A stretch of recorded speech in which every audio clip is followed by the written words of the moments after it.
I think one of the most horrifying experiences that we Chinese Canadian had to undergo was the fact that even though we were born in Canada, the Canadian government did not recognize us as being Canadian citizens.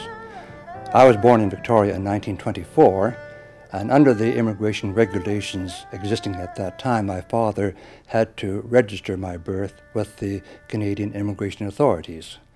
He did so, and he was given a certificate which confirmed that I had been born in Victoria, but at the bottom of that certificate were the words, "This certificate conveys no legal status on the above." Now, you can imagine how I felt when I found out that even though I was born in Canada, I was deemed to be a non-person in the eyes of the Canadian government. If anybody mentioned the word Chinaman to a Canadian, that Canadian would automatically conjure up visions of a cook, a houseboy, a waiter, a farmer, a laundryman, but never a doctor, an accountant, a lawyer, or any other professional type of person. Some of us realize that unless we volunteered to serve Canada during its hour of need, we would be in a very difficult position after the war ended to demand our rights as Canadian citizens, because the Canadian government would say to us, "What did you do during the war? When everybody else was off fighting for Canada, what did you do?" This British officer asked me if I would volunteer, and when you're age 19, you don't think very much about what you're volunteering for, but we volunteered, and he asked me if I knew of any other Chinese Canadian veterans. I happened to know all of them because there were so few of us at that time, and so within a matter of 24 hours, they were all ordered to report to Vancouver. We volunteered for an operation called Operation Oblivion. This was a operation mounted by the British War Ministry under the auspices of Special Operations Executive, which is the same branch that did all the clandestine operations behind German lines in France, dropping Allied agents in for sabotage, espionage, and things like that.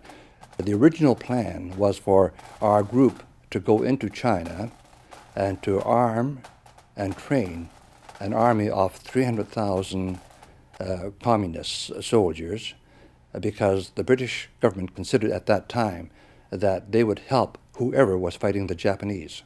Allied High Command changed anything north of New Guinea to be a U.S.-only operation, and Operation Oblivion's China operation was canceled. When the United States Army Air Forces dropped the atomic bombs on Hiroshima and Nagasaki in August of 1945, Japan surrendered. Sergeant Douglas Jung's military operation turned to one of cleanup and rescue in the jungles of New Guinea and Borneo. But we felt in our guts that unless we did something like that, that we could show to the Canadian people and to the Canadian government that we were willing to work for everything that we wanted, which was no more than the rights of Canadian privileges, the rights that every other Canadian enjoy as a matter of course. I was only practicing law for about 2 years, and then one morning I received a call from my classmate Gowan Guest, and he made the suggestion that there were a number of my classmates who were interested in having me run as the candidate, and he asked me to run, and the funny part of it was when I accepted, I did not inquire from Gowan which political party he was representing, and he did not ask me what political party I had affiliations with. It turned out that we were all conservatives. On January 9, 1956, Jung ran provincially for the Progressive Conservative Party. Although he lost to social credit candidate Les Peterson, Jung's candidacy marked the first time that a Chinese had run for any political office in Canada.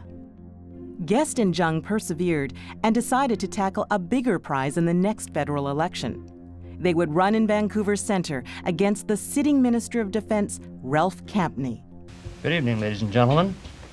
My name is Douglas Jung, and I am your Progressive Conservative candidate in Vancouver Centre.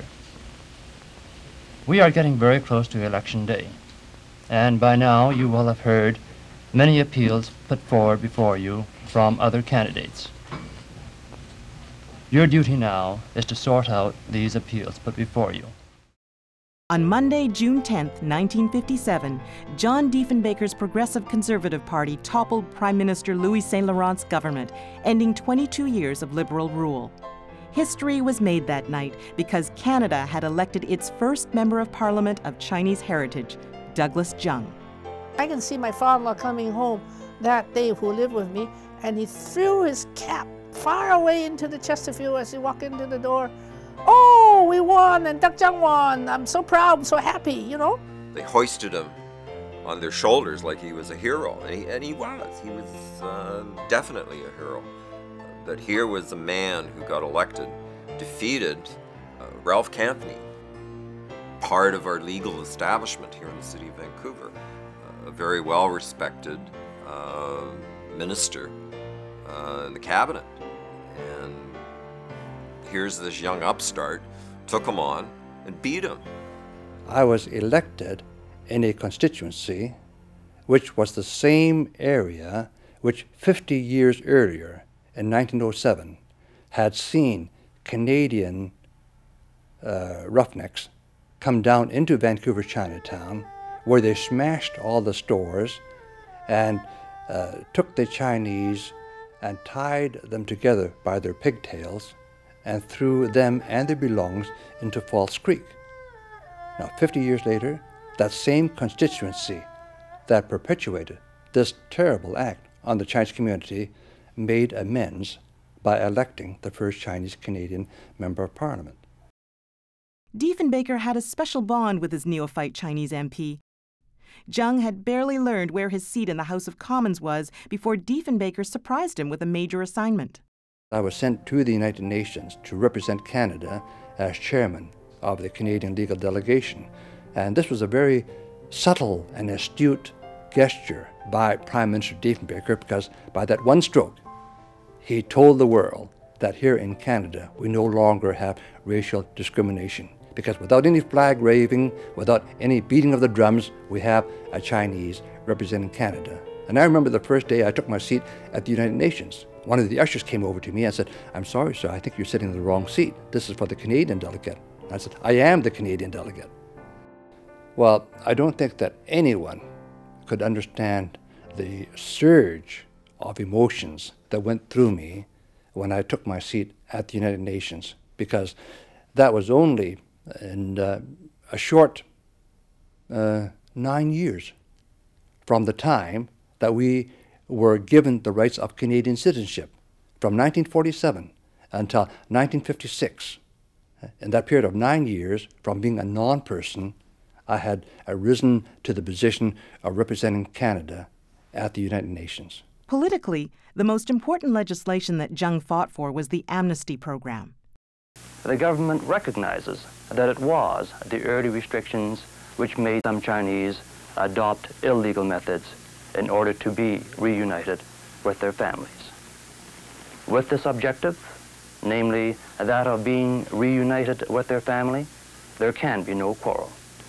And so, recognizing the humanitarian problems involved, the government has taken the unprecedented step of extending amnesty to those who are in the country illegally, providing that they come forward voluntarily and make a full statement in order to clarify their identities.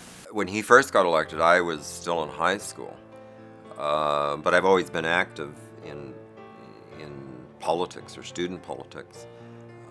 I can say that two of my heroes, one was Normie Kwong, the famous China Clipper who played for the Edmonton Eskimos, and Doug Jung, because I'd read about him, about how he became Canada's first Member of Parliament of Chinese descent.